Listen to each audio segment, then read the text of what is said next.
ক্রমাগত যে পৃথিবীর সম্প্রসারণ হচ্ছে, মহাবিশ্বের সম্প্রসারণ হচ্ছে, এটা এক সময় থেমে যাবে। থেমে যাওয়ার ফলে এটা আবার সংকুচিত হতে হতে পূর্বের অবস্থায় ফিরে যাবে। বিজ্ঞান যার নাম দিয়েছে বিগ ক্রাঞ্চ, মহাদলন, যেটাকে আমরা বলি মহাপ্রলয় বা কিয়ামত, বিজ্ঞান এটাকে অন্যভাবে নামকরণ করেছে। তো কিয়ামত হবে, সব একদিন ধ্বংস হয়ে যাবে, এটা আজকের বিজ্ঞান স্বীকার করছে। আর আল্লাহ তো ১৫০০ বছর আগে নাজিল হওয়া কিতাবে ২১ নম্বর সূরা আম্বিয়া এর ১০৪ নম্বর আয়াতে বলছেন, ইয়াউমা নাতুইস সামাআ কাতাইয়িস সিজিল্লি লিল কুতুব কামা বাদানা আউওয়ালা খালকিন নুঈদুহু ওয়াদান আলাইনা ইন্না কুন্না ফাইলিন।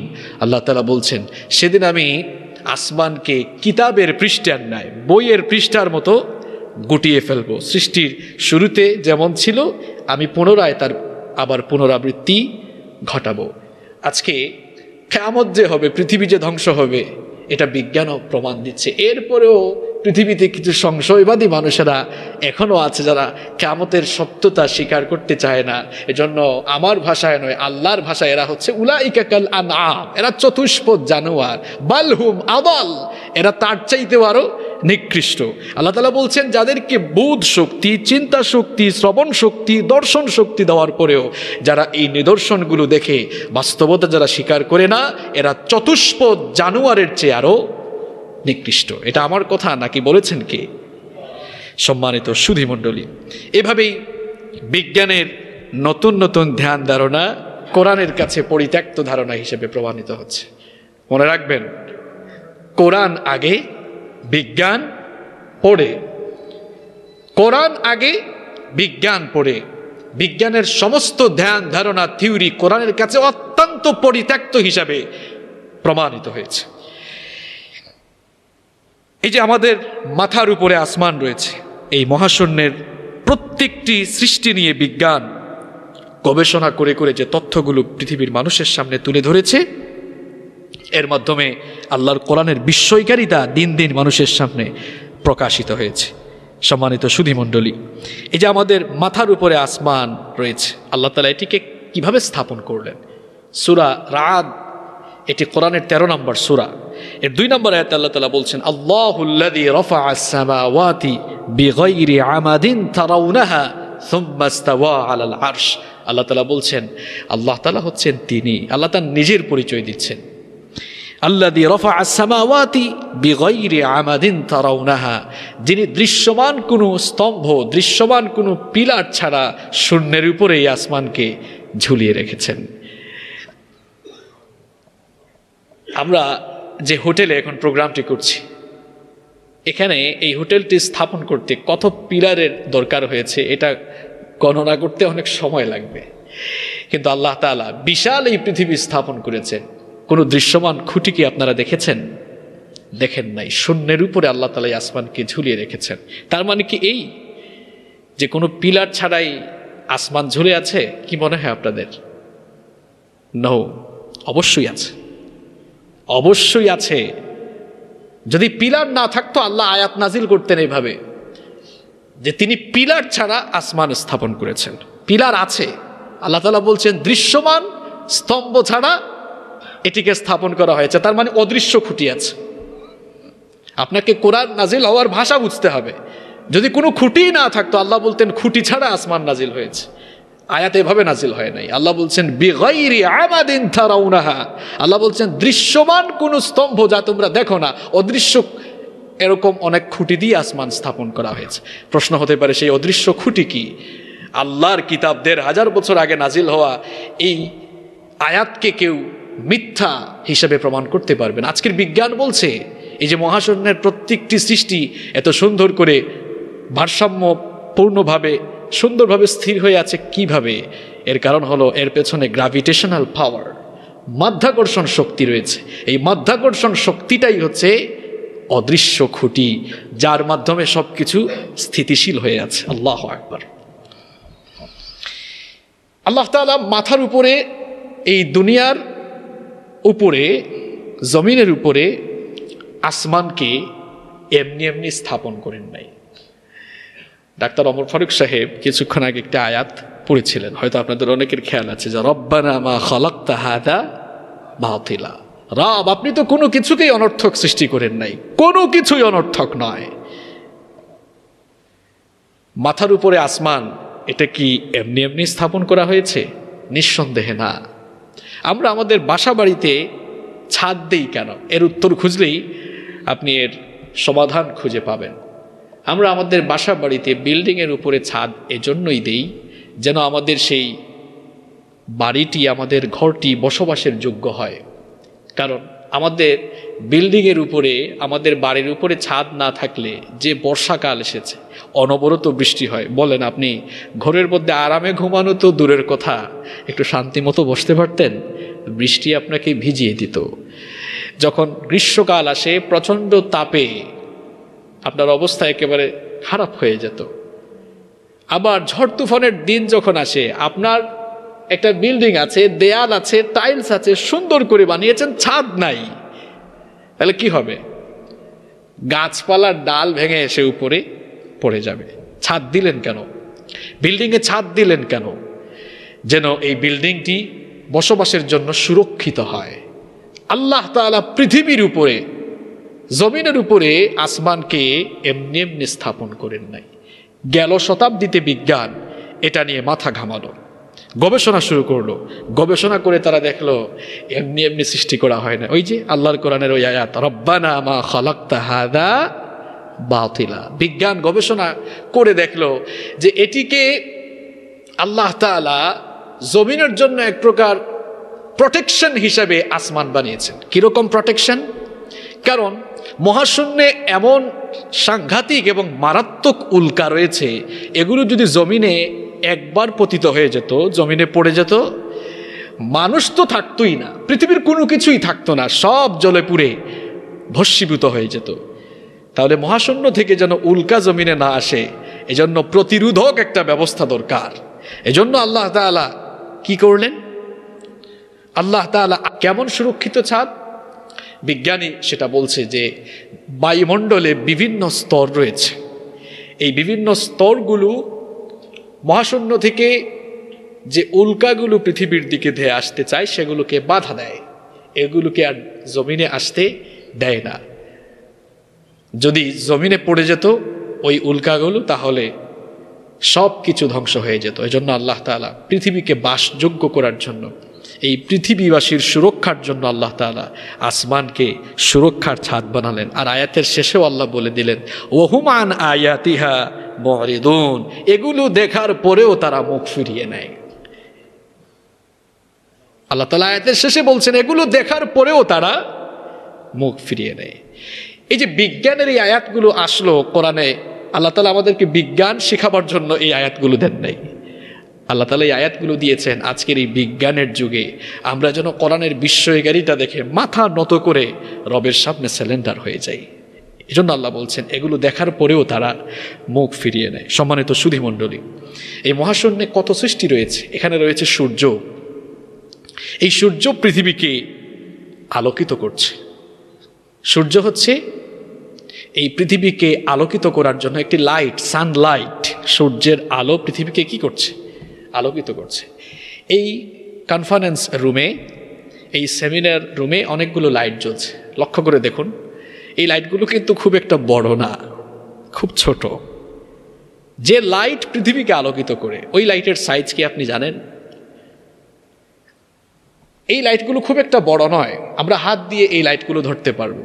কিন্তু যেই লাইট গোটা পৃথিবীকে আলোকিত করে, এটাকে কি আপনি আপনার হাত দিয়ে এরকম ধরতে পারবেন? এত ছোট সাইজ।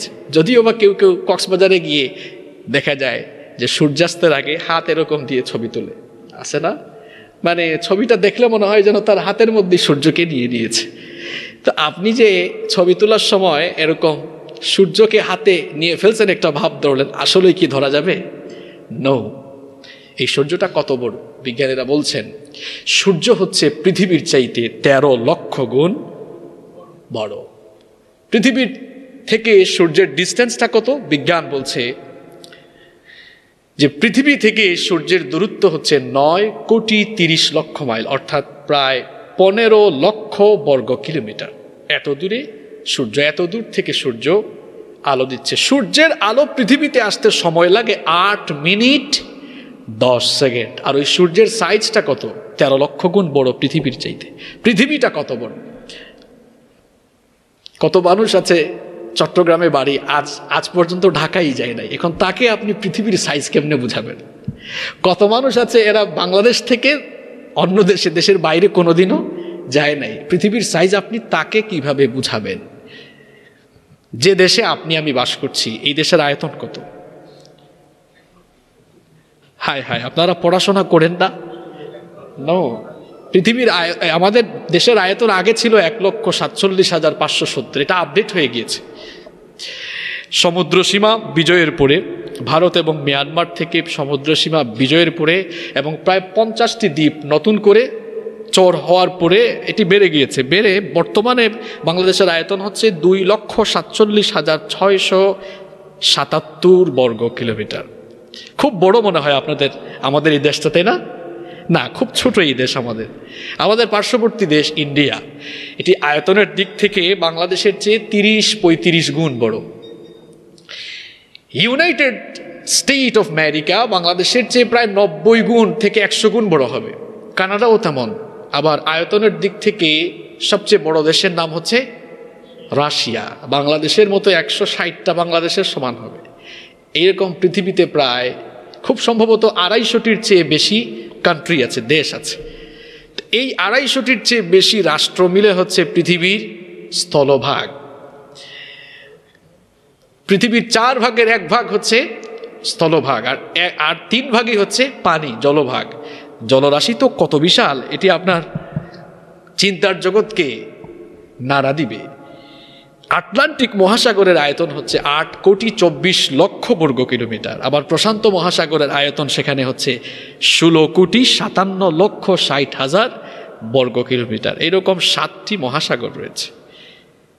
তার মানে এই স্থলভাগের চেয়ে জলভাগের পরিমাণটা বেশি। এই বিশাল স্থলভাগ এবং জলভাগ মিলে হচ্ছে পৃথিবী। আর এই পৃথিবীর চাইতেও নাকি আরো 13 লক্ষ গুণ, 1300 নয়, 13,000 নয়, 13 লক্ষ গুণ বড় হচ্ছে সূর্য। আল্লাহু আকবার। এই সূর্যকে আল্লাহ তাআলা পৃথিবী আলোকিত করার জন্য বানিয়েছেন। আল্লাহ তাআলা সূরা নাবার মধ্যে বলছেন, ওয়াজআলনা সিরাজা ওয়াহাজা, আমি সূর্যকে তোমাদের জন্য তেজোদ্দীপ্ত বানিয়েছি। তেজোদ্দীপ্ত, তেজ আছে। সূর্যের যে আলট্রা ভায়োলেট রে রয়েছে, এগুলো যদি ফিল্টারিং না করে দুনিয়াতে দেওয়া হতো তাহলে কি হতো? কিছুই তো থাকতো না পৃথিবীতে। এই লাইটগুলোতে ইউনিট আছে না? কত ইউনিট হবে এগুলোতে? হয়তো 30, 40, 60, 70 ইউনিট এরকম হতে পারে, তাই না? কিন্তু আমি যদি আপনাদেরকে প্রশ্ন করি যে সূর্যকে কি পরিমাণ টেম্পারেচার, কি পরিমাণ তাপমাত্রা বা উষ্ণতা দেওয়া হয়েছে, কখনো ভেবেছেন? বিজ্ঞান বলছে সূর্যকে 1,5000 কোটি ডিগ্রি সেলসিয়াস তাপমাত্রা দেওয়া হয়েছে। এই 1.5 কোটি ডিগ্রি সেলসিয়াস তাপমাত্রা সরাসরি দুনিয়াতে আসলে তো কি অবস্থা হতো চিন্তা করেন তো। এজন্য আল্লাহ তাআলা বায়ুমণ্ডলে বিভিন্ন ফিল্টার স্থাপন করলেন। বিজ্ঞান যেগুলো নাম দিয়েছে ট্রাপোস্ফিয়ার, স্ট্রাটোস্ফিয়ার, আয়নোস্ফিয়ার, ম্যাগনেটোস্ফিয়ার, এক্সোস্ফিয়ার, এ ধরনের অনেকগুলো পরিশোধক যন্ত্র বা স্তর কিংবা ফিল্টার রয়েছে। সূর্যের সেই 1.5 কোটি ডিগ্রি সেলসিয়াস টেম্পারেচার, উষ্ণতা, তাপমাত্রাকে আল্লাহ তাআলা সেই ফিল্টারগুলোর মাধ্যমে ছেঁকে ছেঁকে শোধন করে করে যতটুকু আলো পৃথিবীতে আসা দরকার ঠিক ততটুকু আলো আল্লাহ তাআলা দুনিয়াতে পাঠান। এইরকম করে পৃথিবীর পরিচালন ব্যবস্থা চলছে। বিজ্ঞান বহুকাল ধরেই এই সূর্যের ব্যাপারে সমাধান দিতে পারেনি। এক সময় বলল পৃথিবী স্থির আর সূর্য ঘুরে। এর কিছুদিন পরে আবার তাদের কথা চেঞ্জ করে বলে সবকিছু ঘুরে। এক এক সময় এক এক কথা বলে। আল্লাহর কোরআন আজ এক কথা আর কাল আর এক কথা নয়। কিয়ামত পর্যন্ত এর একটি অক্ষরও পরিবর্তন হবে না। আল্লাহু আকবার। কেমন কিতাব! ক্লডিয়াস টলেমি তিনি প্রথমে বললেন পৃথিবী স্থির আর পৃথিবীকে কেন্দ্র করে সূর্য তার চারপাশে ঘুরে। তার এই আবিষ্কৃত তথ্য পৃথিবীতে বেশি দিন টিকে নাই। 1512 সালে নিকোলাস কোপার্নিকাস এসে জানিয়ে দিল, আমি গবেষণা করে দেখেছি সব কিছুই ঘূর্ণায়মান, পৃথিবীও ঘুরছে, সূর্যও ঘুরছে। তারা এত মারামারি করে যে সমাধান পৃথিবীর মানুষকে কিছুদিন আগে দিয়েছে, আল্লাহ তাআলা তার এই কিতাবে 1500 বছর আগে এর সমাধান সুস্পষ্টভাবে দিয়ে দিয়েছেন। আল্লাহ তাআলা সূরা ইয়াসিনের 38 নম্বর আয়াত থেকে বলছেন, ওয়াশ-শামসু তাজরি লিমুস্তাকাররিন লাহা, সূর্যের জন্য একটি নির্ধারিত কক্ষপথ রয়েছে। যালিকা তাকদীরুল আজিজিল আলিম, এটি হচ্ছে মহাপরাক্রমশালী মহাপ্রজ্ঞাময় আল্লাহ তাআলার পক্ষ থেকে নির্ধারিত। ওয়াল কমারা কদ্দারনাহু মানাজিলা হাত্তা আদা কাল উরজুনিল কাদিম, চাঁদের জন্য, চন্দ্রের জন্য একটি সুনির্দিষ্ট কক্ষপথ রয়েছে, সেও তার ওই সুনির্দিষ্ট কক্ষপথে পরিভ্রমণ করছে। ঘুরতে ঘুরতে এক সময় সে পুরাতন খেজুর শাখার মতো হয়ে যায়। দেখবেন একটা চাঁদ যখন প্রথমে উঠে, বাঁকা চাঁদটা খেজুর শাখার মতো থাকে না, চাঁদ পৃথিবীকে ঘুরে আসতে সময় লাগে 29.5 দিন। এভাবে ঘুরতে ঘুরতে তার সাইজটা কেমন হয়ে যায়? পুরাতন খেজুর শাখার মতো। আল্লাহ তাআলা বলছেন, লাশ-শামসু ইয়ামবাগি লাহা আন তুদরিকাল কমারা ওয়ালাল লাইলু সাবিকুন নাহার, সূর্য কখনো চন্দ্রের নাগালে যেতে পারে না, আবার ওয়ালাল লাইলু সাবিকুন নাহার, রাত কখনো দিনের আগে যেতে পারে না। প্রত্যেকেই কুল্লুন ফি ফালাকি ইয়াসবাহুন, প্রত্যেকেই তার আপন আপন গতিপথে, কক্ষপথে সন্তরণ করছে। আল্লাহু আকবার। তাহলে বিজ্ঞান ঘূর্ণায়নের যে সমাধান কিছুকাল আগে দিল, আল্লাহ তাআলা 1500 বছর আগে নাজিল হওয়া এই কিতাবের ভেতরে এই বিষয়টির সুস্পষ্ট সমাধান দিয়েছেন। সূর্য ছাড়াও মহাশূন্য রয়েছে চন্দ্র। যখন সূর্যাস্ত হয়ে অন্ধকার নেমে আসে, অন্ধকার রাতকে এই চাঁদ আলোকিত করে। অনেকে চাঁদ নিয়ে কবিতা লিখে, পূর্ণিমার চাঁদে হাঁটাহাঁটি করে, কিন্তু চাঁদ যিনি সৃষ্টি করলেন তার অস্তিত্ব নিয়ে চিন্তা করে না, সেই নিদর্শন নিয়ে চিন্তা করে আল্লাহর কুদরত বুঝার কোনো চেষ্টা করে না। আল্লাহ তাআলা সূরা ফুরকানের 61 নম্বর আয়াতে বলছেন, তাবারাকাল্লাযী জাআলা ফিস সামাই বুরুজান ওয়া জাআলা ফিহা সিরাজান ওয়া জাআলা ফিহা সিরাজান ওয়া কমারাম মুনীরা, বরকতময় সেই সত্তা যিনি আকাশের মধ্যে গ্যালাক্সি সৃষ্টি করেছেন, সূর্যকে তোমাদের জন্য তেজোদ্দীপ্ত আর চন্দ্রকে দীপ্তমান বানিয়েছে। এই আয়াতে একটি বিরাট বিষয়ের সমাধান দেওয়া হয়েছে। বিজ্ঞান মাত্র কয়েক যুগ আগে এর সমাধান দিয়েছে। তারা বলেছে যে চাঁদের নিজস্ব কোনো আলো নেই, সূর্যের আলো চাঁদে প্রতিফলিত হয়, আর চাঁদ তার উপরে প্রতিফলিত হওয়া সেই আলো কিংবা সূর্য থেকে সেই ধার করা আলো পৃথিবীকে দিচ্ছে। বিজ্ঞান তার এই তথ্য পৃথিবীকে জানানোর পরে বিজ্ঞান নিজেকে খুব সমৃদ্ধ মনে করলো, কিন্তু 1500 বছর আগে আল্লাহ তাআলা কোরআনুল কারীমে বলেছেন, ওয়াজআলা ফিহা সিরাজান ওয়া কমারাম মুনীরা, সূর্যকে তিনি তেজোদ্দীপ্ত আর চন্দ্রকে দীপ্তমান বানিয়েছেন। আপনারা বলবেন যে এখানে এর সমাধানটা কোথায়? আল্লাহ তাআলা সূর্যের আলোকে বুঝাবার জন্য কোরআনুল কারীমে কোথাও কোথাও দিয়া শব্দ ব্যবহার করেছেন, কোথাও কোথাও সিরাজ শব্দ ব্যবহার করেছেন। আরবি অভিধান খুলে দেখুন, সিরাজ মানে হচ্ছে যার নিজের আলো আছে, যে নিজেই প্রজ্বলিত করে। আর চন্দ্রের বেলায় আল্লাহ তাআলা নূর ব্যবহার করেছেন। নূর মানে হচ্ছে যা অন্য কেউ আলোকিত করে দেয়, যার নিজস্ব কোনো আলো নেই। আল্লাহ তাআলা এখানে মুনীরা শব্দ ব্যবহার করেছেন। বিরাট এক সিগনিফিকেন্স এই শব্দের ভেতরেই লুকিয়ে আছে। আপনি কোরআন নিয়ে যত গবেষণা করবেন আপনার চিন্তার জগৎ তত সমৃদ্ধ হয়ে যাবে। আল্লাহ তাআলা বলছেন, এই চাঁদ এটিকে আমি ধার করা আলো মানে আনয়নকারী একটি বস্তু হিসাবে সৃষ্টি করেছে। আল্লাহু আকবার। আবার এই সূর্য চন্দ্র যদি না থাকতো তাহলে তো পৃথিবীর মানুষ সময়ের হিসাব খুঁজে বের করতে পারতো না, ক্যালেন্ডার বানাতে পারতো মানুষ, দিনও হবে না, রাতও হবে না। এখন কিভাবে ক্যালেন্ডার মানুষ নির্ধারণ করবে? এজন্য আল্লাহ তাআলা বলছেন এটি আমার পক্ষ থেকে একটি রহমত।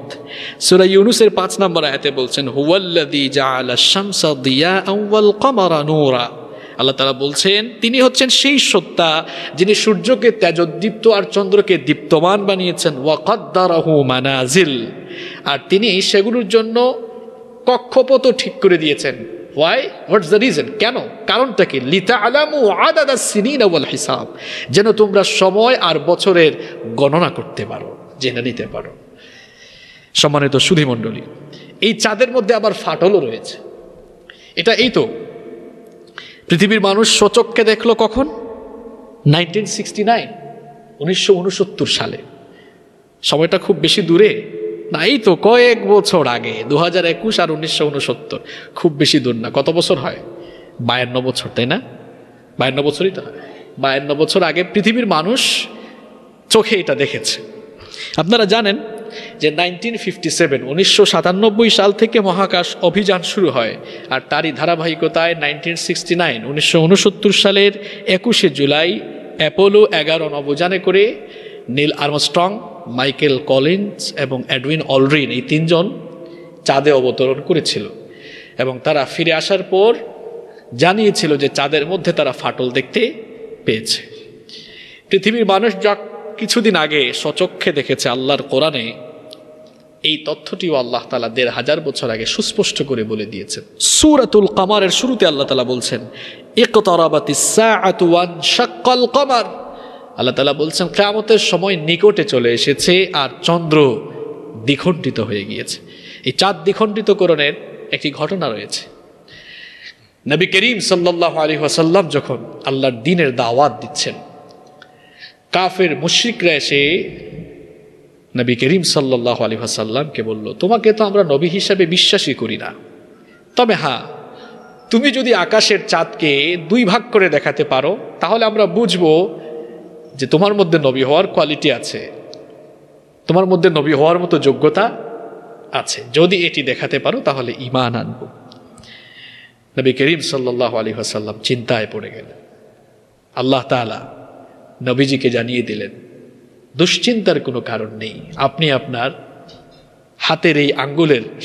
হাতের এই শাহাদাত আঙ্গুল দিয়ে আকাশের চাঁদের দিকে ইশারা করুন, আমার হুকুমেই এই চাঁদ 2 ভাগ হয়ে যাবে। নবী করিম সাল্লাল্লাহু আলাইহি ওয়াসাল্লাম আল্লাহ তাআলার ফরমান মোতাবেক তিনি যখন তার এই আঙ্গুলকে চাঁদের দিকে ইশারা করলেন, আল্লাহর কুদরতি ব্যবস্থাপনায় আকাশের চাঁদ 2 ভাগ হয়ে 2 দিকে পড়ে গেল। আল্লাহ তাআলা বলছেন, ওয়া ইন ইয়ারাউ আয়াতান ইউরিদু ওয়া ইয়াকুলু সিহরুম মুস্তামির। এটা দেখে এরা মুখ ফিরিয়ে নিল, বলল এটা তো চলমান জাদু, এটা হচ্ছে চলমান, মানে এতদিন ধরে মুহাম্মদ আমাদেরকে জাদু দেখাচ্ছে, এটাও সেই জাদুসমূহের মধ্যে আরেকটি ম্যাজিক বা আরেকটি জাদু। এই যে আমিও আপনাদের সামনে এই আয়াতগুলো পড়ছি, আল্লাহর কোরআনের বিস্ময়কারিতা, এই বিজ্ঞানের যুগে কোরআনের বিস্ময়কারিতা যে বিজ্ঞান প্রত্যক্ষ করছে সেটি আপনাদের সামনে তুলে ধরছি। এটা প্রমাণিত করার জন্য নয় যে কোরআন বিজ্ঞানের কিতাব। আমি আগেই বলেছি এটা বিজ্ঞানের কিতাব নয়, এটা বললে এটাকে অসম্মান করা হবে, এটা বিজ্ঞানের চেয়ে আরো ঊর্ধ্বে। এগুলো বলার কারণ কি? এর কারণ আমি বলা লাগবে না। আল্লাহ তাআলা সূরা হামিম আস-সাজদা এর 13 নম্বর আয়াতে বলছেন, সানুরিহিম আয়াতিনা ফিল আফাকি ওয়া ফি আনফুসিহিম হাত্তা ইয়াতাবায়্যানা লাহুম আন্নাহুল হক। আল্লাহ তাআলা বলছেন, এই যে বিশ্ব জগতে এবং তোমাদের নিজেদের মধ্যে আমি অনেক নিদর্শনাবলীগুলো প্রত্যক্ষ করাচ্ছি, এটি কেন? আল্লাহ তাআলা বলছেন যেন এই বিষয়টি সবার কাছে সুস্পষ্ট হয়ে যায়, আন্নাহুল হক, এই কোরআন হচ্ছে মহাসত্য। আল্লাহু আকবার। এবং এটি আল্লাহর পক্ষ থেকে এসেছে, এটি মহাসত্য, এটি যেন সবার কাছে সুস্পষ্ট হয়ে যায়। সূর্য চন্দ্র ছাড়াও মহাশূন্যে আরো বিশাল বিশাল সৃষ্টি রয়েছে, যা এই সূর্য চন্দ্রের চাইতেও আরো বিশাল। যেই সূর্য পৃথিবীর চাইতে 13 লক্ষ গুণ বড়, এই সূর্যের চাইতেও আরো 50 কোটি গুণ বড় এবং 40 লক্ষ গুণ উজ্জ্বলতা সম্পন্ন বিশাল বিশাল সাইজের তারকা আল্লাহ তাআলা মহাশূন্যে সৃষ্টি করেছেন। এই তারকাগুলোকে আমরা সন্ধ্যায় সূর্যাস্ত হয়ে যাওয়ার পর অন্ধকার নেমে আসলে তারকাগুলোকে আমরা খুব ছোট ছোট দেখি, তাই না? আসলে কি এগুলো এত ছোট?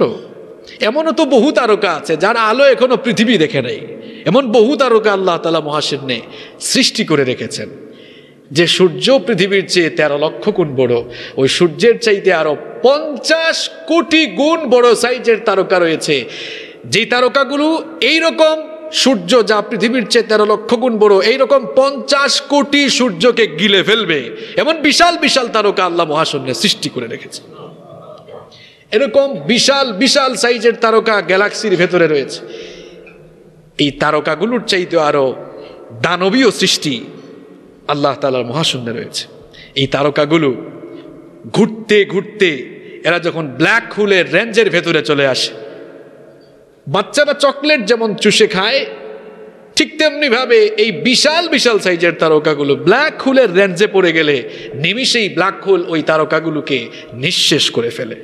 আল্লাহ তাআলা এই ব্ল্যাক হোলের ব্যাপারে কোরআনে বলছেন, ফালা উকসিমু বিমাওয়াকিউন নুজুম, শপথ সেই স্থানের যেখানে এসে নক্ষত্র সমূহ খসে পড়ে যায়। ব্ল্যাক হোল, অন্ধকূপ, যেখানে এসে ব্ল্যাক হোল এটা সেই জায়গা যেখানে এসে নক্ষত্র সমূহের পতন হয়ে যায়। সম্মানিত সুধী মণ্ডলী, সময় তো খুব সংক্ষিপ্ত, আসলে এই কোরআন আর বিজ্ঞান নিয়ে কথা বললে অনেক লম্বা সময়ের দরকার, অনেক লম্বা সময়ের দরকার। শুধু এই মাথার উপর স্থিত মহাশূন্যই নয়, পায়ের তলার এই জমিন নিয়ে বিজ্ঞান যত গবেষণা করলো, আল্লাহর কোরআনের বিস্ময়কারিতা তত বেশি মানুষের সামনে প্রকাশ পেল। যে জমিনের উপরে আমরা বিচরণ করি, বিজ্ঞান গবেষণা করে দেখলো এটি এক ধরনের পাতলা প্লেট, যেগুলোকে বলা হয় টেকটনিক প্লেট। পৃথিবীর ঘূর্ণনের ফলে এই প্লেটগুলো সবসময় হেলাধুলা করছে, নড়াচড়া করছে। এগুলোকে স্থির রাখার জন্য আল্লাহ তাআলা কেমন কুদরতি ব্যবস্থাপনা করলেন। আল্লাহ তাআলা এই পৃথিবীকে স্থির করার জন্য, যেন পৃথিবী নড়াচড়া না করে এরপরে বসবাসের উপযোগী হয়, এজন্য আল্লাহ তাআলা পৃথিবীর উপরে পর্বতমালাকে পেরেকের মতো স্থাপন করলেন। আল্লাহ তাআলা কোরআনে বলছেন, আল্লাযী জাআলা লাকুমুল আরদা ফিরাশা, জমিনকে তিনি বিছানার মতো বিছিয়ে দিয়েছেন, এটা নড়াচড়া করত, যেন নড়াচড়া না করে এজন্য তিনি কি করলেন, ওয়া আলকা ফিল আরদি রাওয়াসিয়া আন তামিদা বিকুম, এর উপরে পর্বতমালাকে গেড়ে দিলেন, এর উপরে পর্বতমালাকে পেরেকের মতো গেড়ে দিলেন, যেন তা টাইট হয়ে যায়, মজবুত হয়ে যায়, শক্ত হয়ে যায়। এখানে একটা বিষয় লক্ষ্য করুন, আল্লাহ তাআলা পর্বতমালাকে পেরেকের সাদৃশ্যপূর্ণ বলে উল্লেখ করলেন। পেরেক চিনেন তো আপনারা? কষ্ট হচ্ছে আপনাদের? আমি শেষ পর্যায়ে চলে এসেছি। দেখেন, আল্লাহ তাআলা পর্বতমালাকে পেরেকের মতো, পেরেকের সাদৃশ্যপূর্ণ বলে উল্লেখ করলেন। দেখেন, এই যে ইয়েটা আছে এবং এখানে যে টেবিলগুলো আছে, আপনারা যে চেয়ারে বসেছেন, এগুলো একসময় গাছ ছিল, এরপরে কেউ করাত দিয়ে এটাকে কেটেছে, তারপর মিস্ত্রি এগুলোকে তক্তা বানিয়েছে, তারপরে কেউ এগুলোকে আবার পেরেক দিয়ে এই কাঠের বস্তুগুলোকে জোড়া লাগিয়ে বিভিন্ন ধরনের অবকাঠামো তারা তৈরি করেছে। তাহলে পেরেকের কাজ হচ্ছে একাধিক কাঠের বস্তুকে জোড়া লাগিয়ে ভিন্ন ভিন্ন অবকাঠামো তৈরি করা। তো পেরেক যেমন একাধিক কাঠের বস্তুকে একত্রিত করেছে, ঠিক তেমনি ভাবে পর্বতমালা ও পেরেকের মতো বিভিন্ন ধরনের পাতলা প্লেটগুলোকে এবং বিভিন্ন স্তরের এবং ঘনত্বের শিলাস্তরগুলোকে গেঁথে একত্রিত করে পৃথিবীকে বসবাসের উপযোগী করেছে। পেরেক এর দুটি অংশ থাকে, একটা কাঠের উপরে যখন পেরেক মারা হয় তখন পেরেকের বেশিরভাগ অংশ কাঠের ভেতরে ঢুকে যায়, তাই না? কিছু অংশ উপরে আমরা দেখতে পাই, দৃশ্যমান থাকে। তাহলে পর্বতমালাকে আল্লাহ তাআলা এখানে পেরেকের সাথে সাদৃশ্যপূর্ণ উল্লেখ করলেন। এটা বিজ্ঞানের যুগে এই কথাটি কেউ মিথ্যা বলে প্রমাণ করতে পারবে না। ভূতত্ত্ববিদরা গবেষণা করে দেখেছেন, পৃথিবীর উপরে যে আমরা পাহাড়গুলো দেখি, যেগুলো আমাদের চোখের সামনে দৃশ্যমান, জমিনের উপরে, ভূমির উপরে পাহাড়ের যে অংশগুলো দৃশ্যমান থাকে, এর আরো 10-15 গুণ অংশ ভূমির নিচে বিদ্যমান রয়েছে। তাহলে পেরেক যেমন কাঠের ভেতরে বেশিরভাগ অংশ ঢুকে, পর্বতমালাও তেমন জমিনের উপরে বেশিরভাগ অংশ গেড়ে আছে। এটা ভূতত্ত্ববিদরাই আজকে এর প্রমাণ দিচ্ছেন। আমি তো উদাহরণস্বরূপ বলতে পারি, মাউন্ট এভারেস্টের চূড়া মাটি থেকে 9 কিলোমিটার উঁচু, কিন্তু আপনি জানলে অবাক হয়ে যাবেন, এর গভীরতা মাটির নিচে আরো 125 কিলোমিটার পর্যন্ত বিস্তৃত রয়েছে। তাহলে আজকের বিজ্ঞানী প্রমাণ করে দিল আল্লাহর এই আয়াতটা কত বাস্তবিক, কত সত্য। বিজ্ঞান প্রমাণ করা লাগবে না, কোরআন তো এমনি মহাসত্য।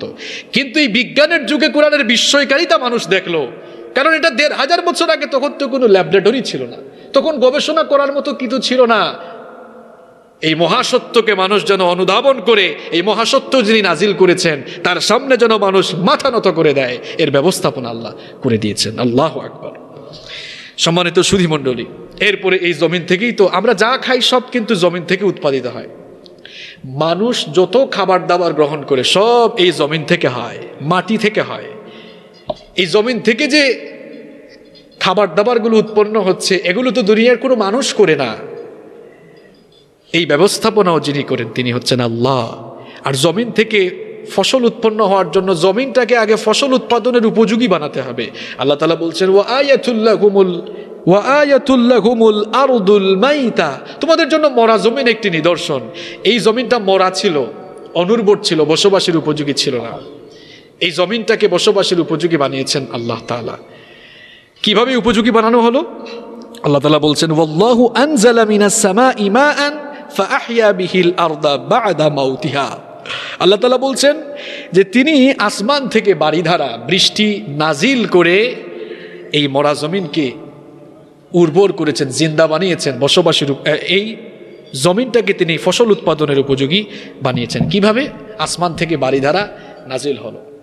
এই বৃষ্টি হচ্ছে জমিনকে উর্বর করার জন্য সবচেয়ে গুরুত্বপূর্ণ সার। খুব ভালো করে শুনুন, বৃষ্টির পানি এটা শুধু পানি নয়, এটা হচ্ছে পৃথিবীর সবচেয়ে উৎকৃষ্ট সার।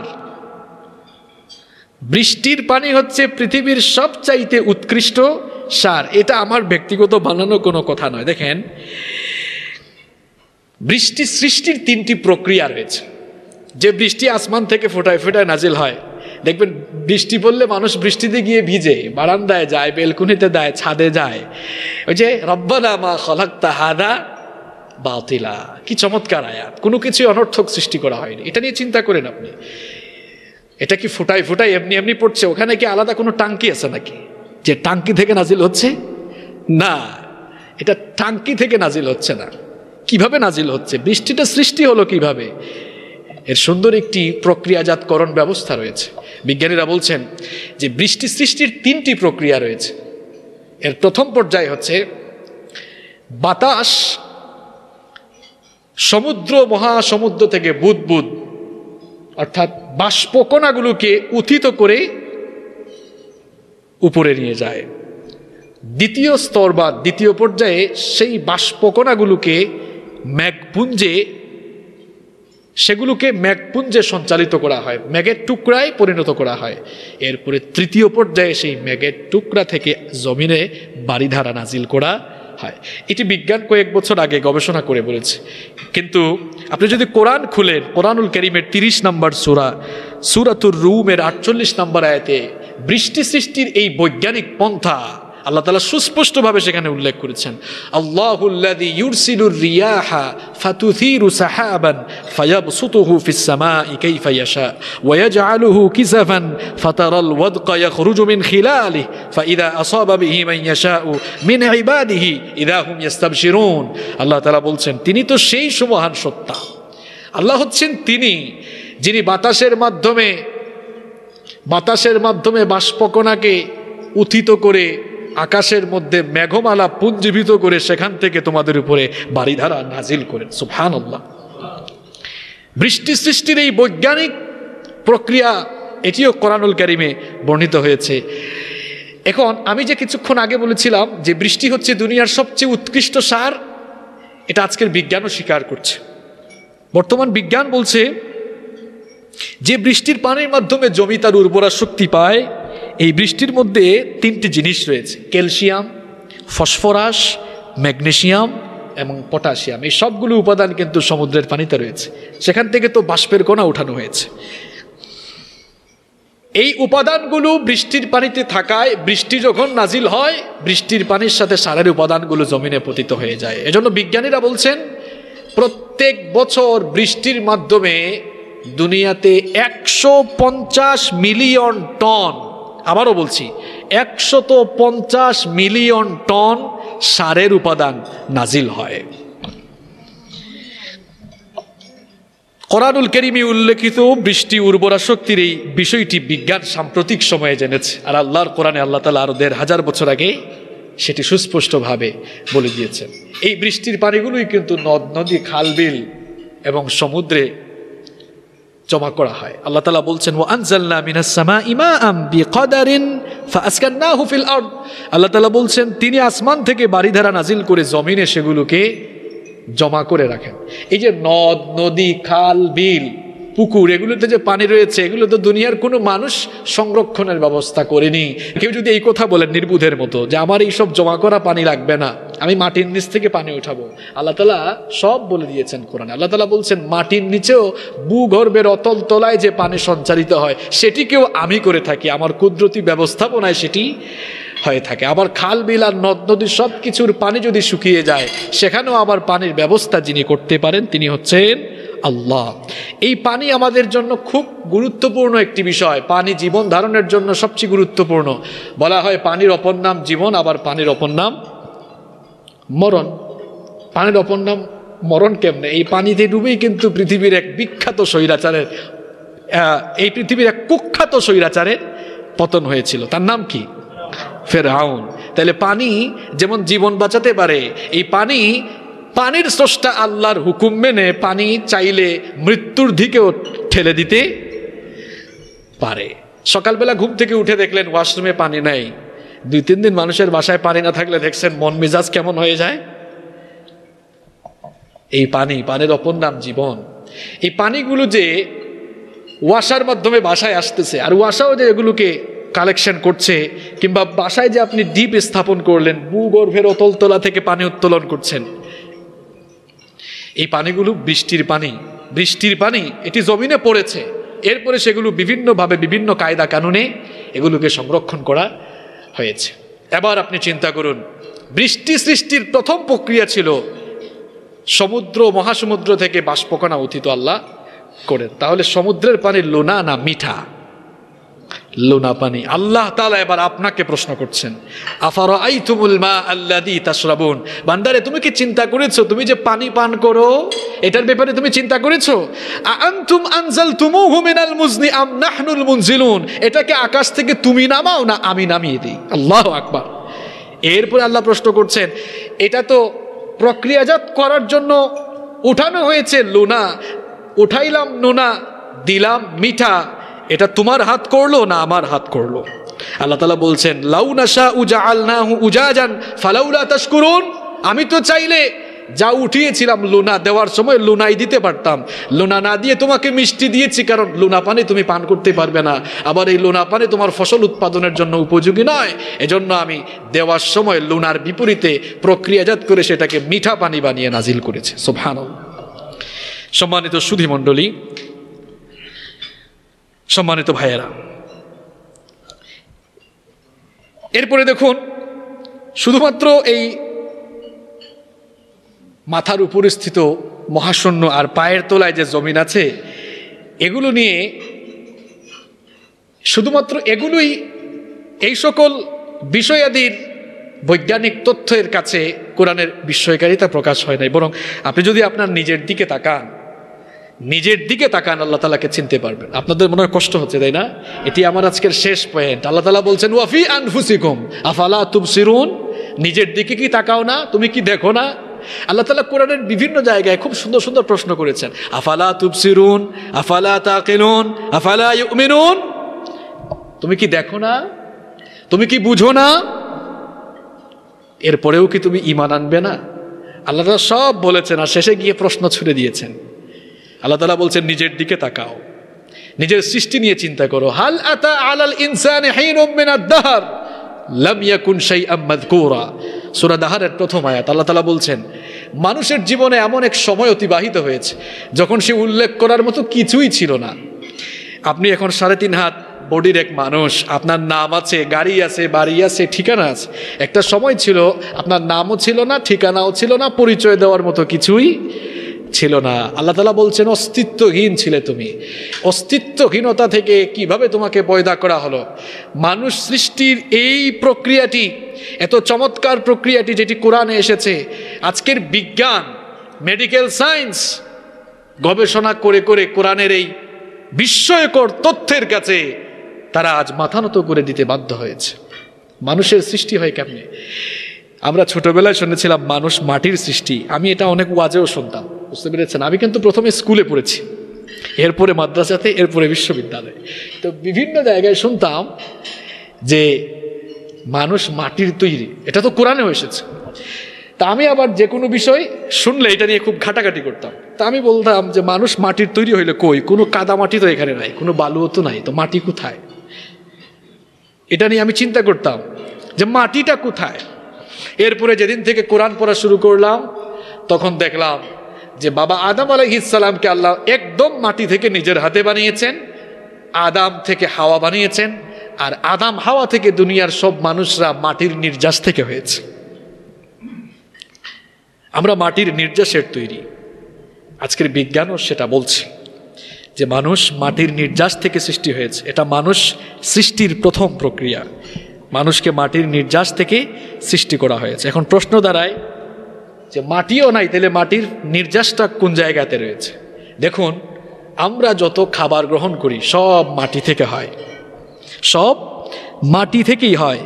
আর মাটির সার নির্যাস হচ্ছে, বিজ্ঞানীরা বলছেন মাটির সার নির্যাস হচ্ছে sodium, calcium, magnesium, potassium, hydrogen, oxygen, nitrogen. তো মাটির এই সার নির্যাসগুলো মাটিতে উৎপন্ন ফল ফলাদি কিংবা মাটিতে উৎপন্ন শস্যাদির ভেতরে চলে যায়, আর এগুলোই আমরা খাই। এজন্য অটোমেটিক্যালি আমাদের শরীরেও মাটির নির্যাসটা চলে যায়। এই খাবার খেয়ে মানুষ তার জীবন ধারণ করছে। এই মাটির নির্যাস থেকেই এবার পুরুষের বেলায় শুক্রাণু তৈরি হচ্ছে, আর নারীর বেলায় ডিম্বাণু তৈরি হচ্ছে। এরপরে এই পুরুষ আর নারীর বিয়ে হয়ে গেল।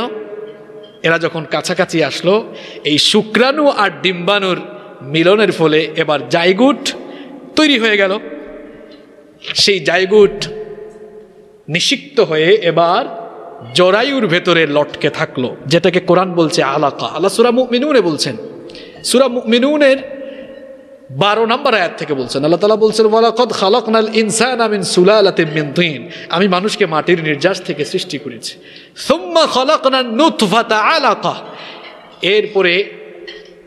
এরপরে মাটির নির্যাস লাভ করে যেই মানুষের শুক্রাণু হলো, সেই স্পার্ম থেকে আমি মানুষ সৃষ্টি করলাম। সেই স্পার্ম আর অভাব মিলে মিশ্রিত বীর্য তৈরি হয়ে গেল। আল্লাহ তাআলা এটাও কোরআনে বলেছেন, ইন্না খালাকনাল ইনসানা মিন নুতফাতিন আমশাজ। আমি মানুষকে মিশ্রিত বীর্য থেকে তৈরি করেছি। এরপরে আল্লাহ তাআলা সূরা মুমিনুনের এই আয়াতে বলছেন, সুম্মা জাআলনাহু নুতফাতান ফি করারিম মাকিন। সেই স্পার্মকে আমি মায়ের জরায়ুর ভেতরে এক সুরক্ষিত জায়গায় রেখে দিলাম। এই যে সুরক্ষিত জায়গা, এর ব্যাখ্যা কি? আজকের বিজ্ঞান তার ব্যাখ্যা দিয়ে দিয়েছে। মেডিকেল সায়েন্টিস্টরা গবেষণা করে দেখলেন। দেখেন আল্লাহর এই কোরআনের বিস্ময়কারিতা আপনি বুঝেন। যেখানে ভ্রূণ তৈরি হচ্ছে এবং ভ্রূণের ক্রমবিকাশ হচ্ছে, আল্লাহর কোরআন বলছে সেটা সুরক্ষিত জায়গা, এবং বিজ্ঞান মাথা নত করে সেটিকে মেনে নিয়েছে। এটা এমন সুরক্ষিত জায়গা, এমন এক জায়গায় ভ্রূণের ক্রমবিকাশ হয়। এটা মায়ের তলপেটে। একদিকে রয়েছে তলপেটের একটা দেয়াল, আরেকদিকে রয়েছে গর্ভফুলের দেয়াল, আরেকদিকে রয়েছে গর্ভাশয়ের দেয়াল। এত সুরক্ষিত জায়গা যেখানে সন্তান শ্বাস প্রশ্বাস গ্রহণ করছে, তার খাবারের ব্যবস্থা হচ্ছে, জীবাণু থেকে সে মুক্ত থাকছে। এমন সুরক্ষিত একটি জায়গা। আল্লাহু আকবার। আল্লাহ তাআলা বলছেন এমন সুরক্ষিত জায়গা এবার ভ্রূণের ক্রমবিকাশ শুরু হয়ে গেল। লটকে থাকা সেই স্পার্ম এবার মুদগা মানে চিবাণু মাংস হয়ে গেল। মাংস চিবালে যে অবস্থা, সেরকম অবস্থায় হয়ে গেল। তখন তো আলট্রাসাউন্ড করার মতো কিছুই ছিল না। এখন আলট্রাসাউন্ড করলে সব দেখা যাচ্ছে। সুবহানাল্লাহ। আজকের চিকিৎসা বিজ্ঞানীরা অবাক হয়ে যাচ্ছে, তখন তো এই আলট্রাসাউন্ড ছিল না। এটা যে চর্বিত মাংসের মতো, আপনি এখন পরীক্ষা করলে দেখেন এটা চর্বিত মাংসের মতো। কিন্তু 1500 বছর আগে তখন তো কোনো বিজ্ঞানাগার ছিল না। এটি যার কাছ থেকে এসেছে তিনি কে? আল্লাহ তাআলা বলছেন চিবাণু মাংস হয়ে গেল। এবং এই চিবাণু মাংস যখন হচ্ছে তখন থেকেই তার লিঙ্গ নির্ধারণ হয়ে গেল, সে ছেলে হবে না মেয়ে হবে। এখন দেখবেন আপনারা যে পেটে সন্তান আসার পরে আগে থেকেই নাম রেখে দেয়। ঠিক না? আগে থেকেই নাম রেখে দেয়, ছেলে হবে না মেয়ে হবে এটা জেনে ফেলে। এটি বিজ্ঞান এখন আলট্রাসাউন্ড করে বিভিন্ন পরীক্ষা নিরীক্ষা করে জানতেছে। আল্লাহ তাআলা বলছেন এটা ছেলে হবে নাকি মেয়ে হবে এটা নির্ধারণ করে দেন কে? আল্লাহ। এটা আল্লাহ তাআলা নির্ধারণ করে দেন, এবং আল্লাহ তাআলা সেটাকে কিভাবে নির্ধারণ করে দেন সেটিও আল্লাহ তাআলা কোরআনুল কারীমে খুব সুন্দর করে বলেছেন। আল্লাহ তাআলা বলছেন ওয়া আন্নাহু খালাকাজ যাওজাইনি যাকারা ওয়াল উনসা মিন নুতফাতিন ইদা তুমনা, তিনি যুগল নর এবং নারী সৃষ্টি করেছেন, জোড়ায় জোড়ায় নারী পুরুষ সৃষ্টি করেন। আর মানুষকে এমন জায়গা থেকেই সৃষ্টি করেন, তার লিঙ্গ ওই জায়গা থেকেই নির্ধারণ হয়। আল্লাহ তাআলা বলছেন মিন নুতফাতিন ইদা তুমনা, যখন স্পাম নির্গত হয়, ওই স্পাম নির্গত হওয়ার পরেই তার লিঙ্গটা নির্ধারণ হয়। এখন বিজ্ঞানও তার প্রমাণ দিয়েছে। চিকিৎসা বিজ্ঞানীরা বলছেন, হিউম্যান এমব্রায়োলজি নিয়ে যারা রিসার্চ করেছেন তারা বলছেন প্রত্যেকটি মানুষের শরীরে 23 জোড়া ক্রোমোজোম রয়েছে। 23 জোড়া ক্রোমোজোম রয়েছে। এর মধ্যে 22 জোড়া ক্রোমোজোম এর কার্যপ্রণালী এক এবং অভিন্ন। বাকি 1 জোড়া ক্রোমোজোম এটি লিঙ্গ নির্ধারণে সাহায্য করে। একজন স্ত্রীলোক একজন নারীর মধ্যে 1 জোড়া এক্স অর্থাৎ 2টি এক্স ক্রোমোজোম থাকে, এবং একজন পুরুষের ক্রোমোজোমের মধ্যে এক্স এবং ওয়াই ক্রোমোজোম থাকে। ক্রোমোজোম যখন গঠন হয়, মিলনের সময় যখন পুরুষের এক্স ক্রোমোজোম যদি নারীর এক্স যে আছে ক্রোমোজোম আছে সেটার ডিম্বাণুতে যদি নিষিক্ত হয়ে যায় তাহলে সন্তান কন্যা সন্তান হয়। আর যদি ক্রোমোজোম গঠনের সময় পুরুষের শুক্রাণু যদি ওয়াই ক্রোমোজোম ধারণ করে ডিম্বাণুকে নিষিক্ত করে তাহলে সেটা পুরুষ হয়ে যায়। আর যদি এক্স ওয়াই দুইটাকে ধারণ করে ডিম্বাণুতে নিষিক্ত করে তাহলে সেটা ছেলেও হয় না, মেয়েও হয় না, তৃতীয় লিঙ্গের হয়ে যায়। তাহলে লিঙ্গ নির্ধারণে মানুষের কোনো হাত নেই, বরং এই কুদরতি ব্যবস্থাপনা করেন তিনি হচ্ছেন আল্লাহ তাআলা। এইভাবেই লিঙ্গ নির্ধারণ হলো, চিবানুমাংস হলো। এরপরে চিবানুমাংস থেকে চিকিৎসা বিজ্ঞানীরা বলছেন ভ্রূণের ক্রমবিকাশের এর পরের স্টেপ হলো সেটা হাড্ডিতে রূপান্তর হয়ে যায়। প্রাচীনকালের বিজ্ঞানীরা মনে করতেন হাড্ডি মাংস মনে হয় একসাথে হয়, কিন্তু আধুনিক বিজ্ঞান দেখলো যে না, আগে হাড্ডি হয়। আর আল্লাহর কোরআনে এটা 1500 বছর আগেই আল্লাহ তাআলা বলেছেন। আল্লাহ তাআলা বলছেন ফাখালাকনাল আলাকাতা মুদগা ফাখালাকনাল মুদগাতা ইজামা, আমি এই স্থলিত শুক্রবিন্দুকে চিবানুমাংস বানালাম, তারপরে সেটাকে হাড্ডিতে রূপান্তর করলাম, হাড্ডির পরে আমি এটাকে মাংসের আবরণ দিলাম। মাংসের আবরণ দেওয়ার পরে এরপরে কান, চক্ষু, অঙ্গ প্রত্যঙ্গ দিয়ে স্ট্রাকচার দিয়ে মায়ের পেটের ভেতরে মানুষকে যিনি সৃষ্টি করেন তিনি হচ্ছেন আল্লাহ। আল্লাহ তাআলা বলছেন সুম্মা আনশানাহু খালকান আখার। এখানে একটি বৈজ্ঞানিক ব্যাখ্যা রয়েছে। সুবহানাল্লাহ, আল্লাহর কোরআন আপনি যত পড়বেন আপনার চিন্তার জগৎ খুলে যাবে। আল্লাহ তাআলা বলছেন সুম্মা, এখান থেকে স্টপ হও, অতঃপর আমি তাকে ভিন্ন একটি সৃষ্টিতে দাঁড়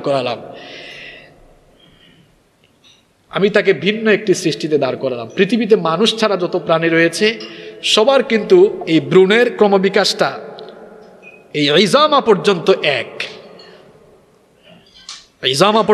হাড্ডিতে রূপান্তর পর্যন্ত সবারই একই রকম ভ্রূণের ক্রমবিকাশ হয়। এখানে এসে আল্লাহ বলছেন এটাকে এখন আমি মানুষ বানাবো না অন্য প্রাণী বানাবো, এটা যার উপরে নির্ভর করে আমি হচ্ছি আল্লাহ।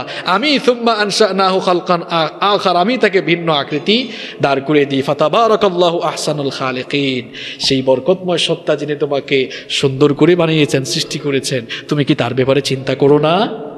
তার উপরে কি তুমি ঈমান আনবে না? এবং এই হিউম্যান বডিতে যতগুলো অঙ্গ প্রত্যঙ্গ রয়েছে, সুবহানাল্লাহ, এর প্রত্যেকটি অঙ্গ প্রত্যঙ্গের কার্যকারিতা নিয়ে বিজ্ঞান যত গবেষণা করেছে, আল্লাহর সৃষ্টির এই কুদরত মানুষ বুঝতে পেরেছে। এই যে আমাদের শরীরের গুরুত্বপূর্ণ যত অঙ্গ প্রত্যঙ্গ রয়েছে, যেমন চক্ষু, আমাদের এই চক্ষু আল্লাহর দেওয়া এক বড় নেয়ামত। এই চোখের মাধ্যমে আমরা দেখতে পাই। এই চক্ষু নিয়ে গবেষণা করে বিজ্ঞানীরা ক্যামেরা আবিষ্কার করে ফেলেছে।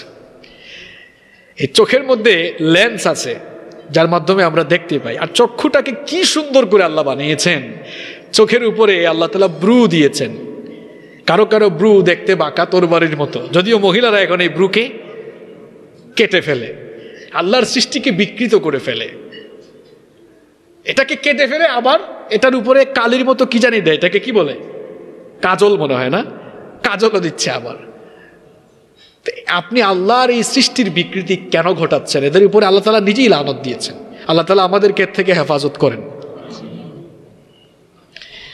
সম্মানিত সুধী মণ্ডলী, এই চোখের উপরে আল্লাহ ব্রু এমনি এমনি দেন নাই, যেন উপর থেকে খুব সহজে চোখের উপরে ময়লা না পড়ে, এই জন্য ব্রু দেওয়া হয়েছে। এই ব্রু ময়লা থেকে বাঁচার জন্য এটা প্রটেক্টর হিসাবে কাজ করছে।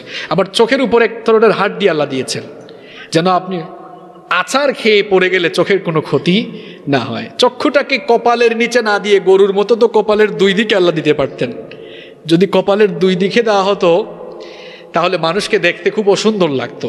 আল্লাহ তাআলা বলছেন, লাকাদ খালাকনাল ইনসানা ফি আহসানি তাকওয়িম, মানুষকে খুব সুন্দর অবয়বে আমি বানিয়েছি।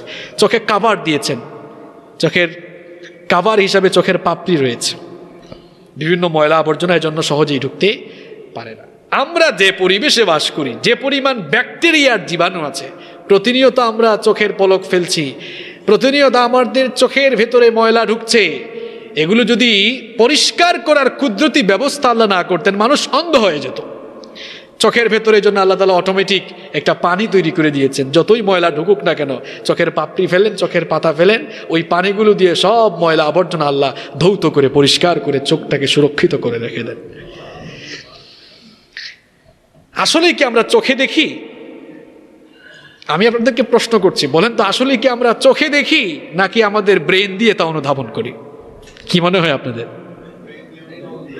আমরা চোখে দেখি না, আসলে ব্রেন দিয়ে অনুধাবন করি। মস্তিষ্ক নিয়ে বিজ্ঞান গবেষণা করে অবাক হয়ে গিয়েছে। মস্তিষ্ক নিয়ে, মানুষের ব্রেইন নিয়ে বিজ্ঞান গবেষণা করে অবাক হয়ে গিয়েছে। ব্রেইন স্টেম রয়েছে, এই ব্রেইন, মস্তিষ্কের মধ্যে ব্রেইন স্টেম মানে হচ্ছে স্নায়ু সুতা রয়েছে। এই যে এখানে বিদ্যুতের কাজ করা হয়েছে, এক জায়গায় একটা সেন্টার আছে না, সবগুলো তার গিয়ে এক জায়গায়, এরকম এই ব্রেইন স্টেম ওখান থেকে সব স্নায়ুতন্ত্র, শরীরের সব তার এখান থেকেই সব জায়গায় ছড়িয়ে গিয়েছে। একজন মানুষের ব্রেইনের মধ্যে 10 লক্ষ নার্ভ সেল রয়েছে। এগুলো সূক্ষ্মাতি সূক্ষ্ম মিহি সুতার চাইতেও আরো ক্ষুদ্র, এগুলো সব দিকে ছড়িয়ে গিয়েছে। এগুলোর মাধ্যমেই মানুষেরা যে কোনো কিছু ফিল করতে পারে, অনুভব করতে পারে। আপনার শরীরে ব্যথা যখন লাগে, মস্তিষ্ক তা অনুধাবন করে এবং কত দ্রুত সেটা পৌঁছায়। বিজ্ঞানীরা বলেছেন যে এই সকল নার্ভ সেলের মাধ্যমে মস্তিষ্কে এত দ্রুত সংবাদ পৌঁছায় যে সংবাদ পৌঁছানো এটি হচ্ছে প্রত্যেক ঘন্টায় প্রায় 70 বর্গমাইল, মানে ঘন্টায় প্রতি বেগে 70 বর্গমাইল, এত দ্রুত খবরগুলো পৌঁছে যাচ্ছে। আমরা আসলে চোখে যেটা দেখি, চোখটা ক্যামেরার কাজ করে, চক্ষুটা ক্যামেরার কাজ করে, কিন্তু আমরা যখন কিছু একটা দেখি, এই চোখের মধ্যে এসে যে নার্ভ সেলগুলো যুক্ত হয়েছে, এর মাধ্যমে খুব দ্রুত এই খবরটা মস্তিষ্কে পৌঁছে যায়। এবং এটা কত দ্রুত যে কাজ করে, এটা পৃথিবীর বিজ্ঞান ওই ব্যাপারে চিন্তা করে সমাধান খুঁজে পায় নাই। মানুষ তার এই চক্ষু দিয়ে, human eyes can be identify more than 1 million colours. মানুষ তার এই চক্ষু দিয়ে 1 মিলিয়ন, 10 লক্ষ কালার শনাক্ত করতে পারে। এরপরে চক্ষু ছাড়াও দেখেন জিহ্বা আছে, এই জিহ্বা নাড়াচাড়া করে মানুষ কথা বলে। আরেকটি অবাক করা তথ্য হচ্ছে, মানুষের বডিতে, হিউম্যান বডিতে যত অঙ্গ প্রত্যঙ্গ রয়েছে তার মধ্যে সবচেয়ে নরম হচ্ছে এই জিহ্বা। জিহ্বাকে আল্লাহ তাআলা নরম করে দিয়েছেন যেন মানুষ নরম জিহ্বা দিয়ে নরম নরম কথা বলে, কিন্তু মানুষই নরম জিহ্বা দিয়ে বেশি গরম গরম কথা বলে। এই জিহ্বা যদি না থাকতো কি হতো?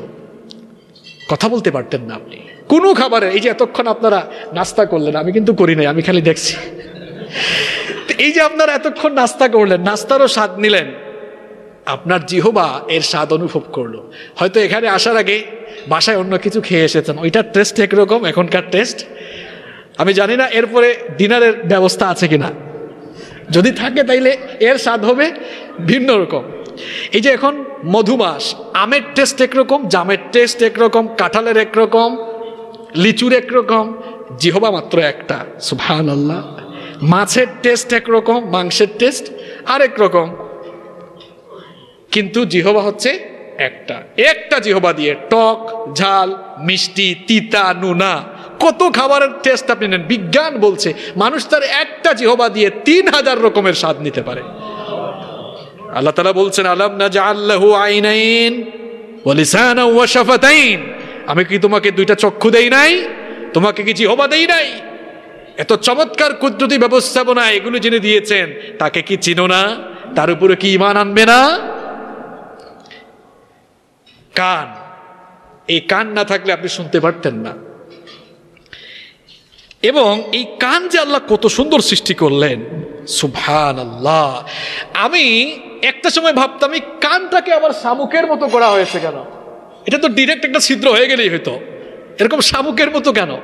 আমি ছোটবেলা থেকে একটু অনুসন্ধানী ছিলাম, তা আমি চিন্তা করতাম এইটাকে পেঁচানোর কি আছে শামুকের মতো, এটা তো ডিরেক্ট একেবারে ছিদ্র থাকলেই হইতো। পরে দেখলাম যে না, ডিরেক্ট ছিদ্র থাকলে আমাদেরই অসুবিধা হইতো, কারণ শব্দ তরঙ্গ, শব্দ যদি সরাসরি কানের ছিদ্র দিয়ে ঢুকতো, মানুষ কানের পর্দা ফেটে সাথে সাথে মারা যেত। এই জন্য আল্লাহ তাআলা খুব সুন্দর কুদরতি ব্যবস্থাপনায় কানটাকে শামুকের মতো বানালেন। একটা শব্দ দেখেন কানে যায়, হেলে দুলে, সাউন্ডটা হেলে দুলে প্রতিধ্বনি হয়ে যেটা যাওয়া দরকার, যতটুকু স্মুথলি যাওয়া দরকার ঠিক ততটুকু কানে যায়। সুবহানাল্লাহ। বিজ্ঞানীরা বলছেন মানুষের কানে 1 লক্ষ শ্রবণ কোষ রয়েছে। এই কোষগুলোর মাধ্যমে সেই শ্রবণ শক্তিটা মানুষের মস্তিষ্কে পৌঁছে যায় এবং মানুষ এই শ্রবণ শক্তি পায়। সুবহানাল্লাহ। এটি তো আরো অবাক করা তথ্য। হিউম্যান এমব্রায়োলজি নিয়ে যারা রিসার্চ করেছেন তারা বলছেন a child gets hearing before 16 weeks of birth. একটি শিশু মায়ের পেটে যখন তার ভ্রূণের ক্রমবিকাশ হয়, সে মায়ের পেটে থাকাকালীন জন্মের 16 সপ্তাহ আগে থেকেই সে শুনতে পায়। সুবহানাল্লাহ। জন্মের আগেই মায়ের পেটে সন্তান শুনতে পায়। এটি হিউম্যান এমব্রায়োলজি নিয়ে যারা রিসার্চ করেছে তারা বলছে। এখন আপনারা হয়তো বলবেন তাহলে বিজ্ঞান তো অনেক এগিয়ে গিয়েছে। হ্যাঁ, এগিয়েছে, কিন্তু কোরআন থেকে পিছিয়ে আছে। এই তথ্যটিও আল্লাহ তাআলা কোরআনুল কারীমে বলেছেন। আল্লাহ তাআলা কোরআনুল কারীমের যত জায়গায় মানুষের শ্রবণ শক্তি আর দর্শন শক্তির ব্যাপারে কথা বলেছেন, সব জায়গায় দর্শন শক্তির আগে শ্রবণ শক্তির কথা বলেছেন। কোরআনুল কারীমে দর্শন শক্তির কথা বুঝাতে গিয়ে বাসর শব্দ ব্যবহার করা হয়েছে, আর শ্রবণ শক্তির কথা বুঝাতে গিয়ে সাম শব্দ ব্যবহার করা হয়েছে। আল্লাহর কালামটা খুলে দেখুন, আল্লাহ তাআলা সব জায়গায় বাসরের আগে সাম শব্দ দিয়েছেন। যেমন দেখেন কত আয়াত বলবো আমি, ইন্নাস সামআ ওয়াল বাসরা ওয়াল ফুআদা কুল্লু উলাইকা কানা আনহু মাসউলা। অন্য আয়াতে আল্লাহ বলছেন ওয়াজআলা লাকুমুস সামআ ওয়াল আবসারা ওয়াল আফইদা। আল্লাহ তাআলা বলছেন যে আমি তোমাদেরকে শ্রবণ শক্তি দিয়েছি, আমি তোমাদেরকে দৃষ্টি শক্তি দিয়েছি। তাহলে এখানে শ্রবণ শক্তির কথা আগে বলা হচ্ছে না পরে বলা হচ্ছে? আগে বলা হচ্ছে। মুফাসসিরিনে কেরাম এই আয়াতগুলোর সায়েন্টিফিক এক্সপ্লেনেশন দিয়েছেন এভাবে, যেহেতু আল্লাহ তাআলা কোরআনুল কারীমের সকল আয়াতে বাসরের আগে সাম অর্থাৎ দৃষ্টিশক্তির আগে শ্রবণ শক্তির কথা বলেছেন, তার মানে মানব শিশু তার ভ্রূণের ক্রমবিকাশ যখন হয়, যখন তার পয়দা হয়, তখনই সে দর্শন শক্তির আগে শ্রবণ শক্তি লাভ করে। সুবহানাল্লাহ। শুধু তাই নয়, এই পৃথিবীতে মানুষই হচ্ছে আল্লাহর একমাত্র সৃষ্টি যারা জন্মের আগে শুনতে পায়। পৃথিবীর সকল প্রাণীরা জন্মের পরে শুনে, যেমন শূকর জন্মের 5-6 ঘন্টা পরে শুনে, এর আগে সে কিছুই শুনে না। বিড়াল চিনেন তো আপনারা? বিড়াল জন্মের 5-6 দিন পরে শুনে, 5-6 দিন আগে সে কিছুই শুনে না। এগুলো আমার বানানোর কথা নয়, এটা বিজ্ঞানই বলছে। খরগোশ জন্মের 7 দিন পরে শুনে, আর কুকুর জন্মের 10 দিন পরে শুনে। আল্লাহর একমাত্র সৃষ্টি মানুষ যারা জন্মের আগেই, পৃথিবীতে আসার 16 সপ্তাহ আগেই মায়ের পেটের ভিতরে শুনে। সুবহানাল্লাহ। এবার আল্লাহ তাআলা বলছেন, ওই আয়াত, ওমর ফারুক সাহেবের ওই আয়াত যেটি তিনি পড়েছিলেন, রব্বানা মা খালাকতা হাদা। এই যে শ্রবণ শক্তি আর দর্শন শক্তির কথা আপনাদেরকে কেন বললাম? আল্লাহ তাআলা বলছেন কুল হুয়াল্লাযী আনশাআকুম ওয়া জাআলা লাকুমুস সামআ ওয়াল আবসারা ওয়াল আফইদা ক্বালীলাম মা তাশকুরুন। আল্লাহ তাআলা বলছেন, হে নবী আপনি বলুন, আল্লাহ তাআলাই তোমাদেরকে সৃষ্টি করেছেন, তোমাদের কান, তোমাদের চোখ এবং অন্তর বানিয়েছেন, কিন্তু কেন তোমরা আল্লাহর শুকরিয়া আদায় করো না? সম্মানিত সুধী মণ্ডলী, আমি আর সময় নিতে চাই না। সর্বশেষ আরেকটি কথা বলতে চাই যে আমাদের হাত আছে, হাতের মধ্যে আঙ্গুল আছে না? এই আঙ্গুলের মধ্যে, আঙ্গুলে যে মাথা আছে, এই মাথা দিয়ে আমরা কি করি? ফিঙ্গারপ্রিন্ট দিই। আরবিতে বলা হয় বাসমা, ইংরেজিতে বলা হয় ফিঙ্গারপ্রিন্ট। এই ফিঙ্গারপ্রিন্ট, এটা নিয়ে বিজ্ঞান যখন গবেষণা করলো, এক বিস্ময়কর তথ্য পেল। 1800 সালের আগ পর্যন্ত পৃথিবীর কোনো মানুষই জানতো না যে ফিঙ্গারপ্রিন্ট এক এবং অভিন্ন। আচ্ছা বলেন তো দেখি, এই হোটেলের নিচে যদি রাস্তার মধ্যে সারি সারি কিছু গাড়ি থাকে, ধরেন রেঞ্জ রোভার অথবা অন্য কোনো ব্র্যান্ডের গাড়ি, মনে করেন 100 গাড়ি আছে, 100 জন মালিকও এখানে আছে, যদি বিশেষ কোনো চিহ্ন না থাকে আর গাড়ির নাম্বার না থাকে, 100টা গাড়ি কার কোন গাড়ি, যদি একই কালারের গাড়ি থাকে, কার কোন গাড়ি এটা চেনা যাবে? মুশকিল হয়ে যাবে। আমরা এই যে এখানে যত মানুষ আছে, আমাদের প্রত্যেকের আঙ্গুল আছে, কারণ আঙ্গুল কিন্তু আঙ্গুলই, তাই না? আঙ্গুলের ছাপ যখন আমরা দিব, একজনের আঙ্গুলের ছাপের সাথে আরেকজনের আঙ্গুলের ছাপ কিন্তু মিলবে না। সুবহানাল্লাহ।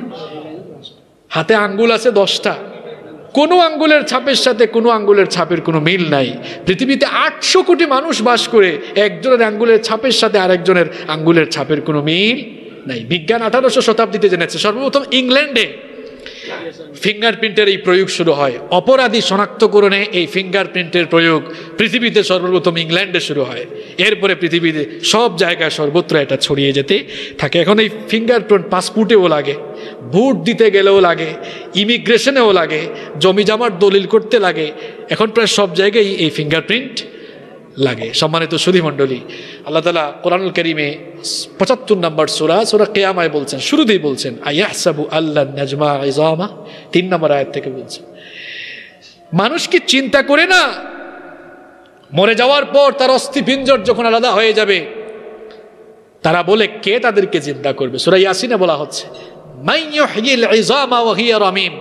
কাফেররা এসে নবীজিকে বলল, কিছু কাফের অনেক আগে মরে যাওয়া কিছু মানুষের কঙ্কাল থেকে হাড্ডির কিছু অংশ এনে আল্লাহর নবীকে দেখায় বলল মান ইউহয়িল ইযামা ওয়া হিয়া রামীম, এই যে কঙ্কাল হয়ে হাড্ডি গুড্ডি সব নিঃশেষ হয়ে যাচ্ছে, এগুলো সব নিঃশেষ হয়ে যাওয়ার পর কে আবার আমাদেরকে জিন্দা করবে? আল্লাহ তাআলা আয়াত নাজিল করলেন। আল্লাহ তাআলা বললেন, তোমরা ভাবছো তোমাদের হাড্ডি মাংস অস্থিপিঞ্জর সব চূর্ণ বিচূর্ণ হয়ে যাওয়ার পরে কে তোমাদেরকে পুনরুত্থিত করবে? আল্লাহ তাআলা বলছেন, শোনো, প্রশ্ন করেছো একটা, উত্তর দিয়ে তোমাদেরকেও প্রশ্ন করছি আরেকটা। আল্লাহ তাআলা বলছেন বালা কাদিরিনা আলা আন নুসাউইয়া বানানা। আল্লাহ তাআলা বলছেন অবশ্যই তিনি তোমাদেরকে আঙ্গুলের মাথা সহ পুনরুত্থিত করতে সক্ষম। আল্লাহু আকবার। আঙ্গুলের মাথা মানে কি? এই ফিঙ্গারপ্রিন্ট। তখন তো বিজ্ঞান ছিল না, যেই যুগে কোরআন নাজিল হচ্ছিল তখন বিজ্ঞান ছিল না, বিজ্ঞানাগার ছিল না। সেই যুগে আল্লাহ তাআলা বলছেন তোমাদের হাড্ডি গুড্ডি নিঃশেষ যদি হয়ে যায়, সেই নিঃশেষ হয়ে যাওয়া হাড্ডি গুড্ডিকে শুধু যে আমি একত্রিত করব তা নয়, আল্লাহ তাআলা আরেকটি বিষয় অ্যাড করে বললেন আঙ্গুলের মাথা শুদ্ধ একত্রিত করব। সুবহানাল্লাহ। আজ বিজ্ঞান প্রমাণ করছে যে সবার ফিঙ্গারপ্রিন্ট এক নয়, অভিন্ন। আল্লাহ তাআলা বলছেন এই অভিন্ন সত্তার যে ফিঙ্গারপ্রিন্ট রয়েছে সেটা সহ আমাদেরকে যিনি পুনরুত্থিত করবেন তিনি হচ্ছেন আল্লাহ। এবার আমি ফিনিশিংয়ে যেতে চাই, শেষে যেতে চাই।